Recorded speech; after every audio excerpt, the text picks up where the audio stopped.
এই মুহূর্তে যে খবরের দিকে আমরা চোখ রাখব, শিয়ালদা দক্ষিণ শাখার বারুইপুর স্টেশনে টিকিট চেক করতে এসে অপ্রত্যাশিত ঘুগনি আক্রমণের শিকার হলেন পূজা কুমারী নামে এক টিকিট পরীক্ষক।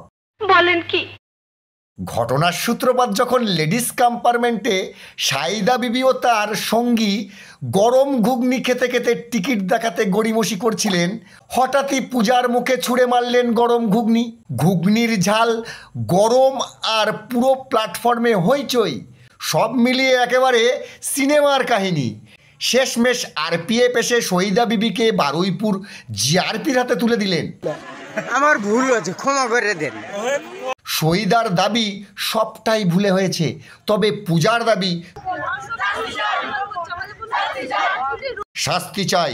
প্ল্যাটফর্মের এই দিনটা কেবল ট্রেনে ওঠানামার জন্য নয়, বারুইপুরে স্মরণীয় হয়ে থাকলো ঘুগনি বিপ্লবের জন্য। कहाँ पर है आपका घर? हाँ, पार्षदगढ़, सुभाष ग्राम। मुंह पे घुगनी क्यों फेंका आपने? हाँ, भूल हो गया। उसका आग भी तो चल जा सकता है ना, जल जा। हाँ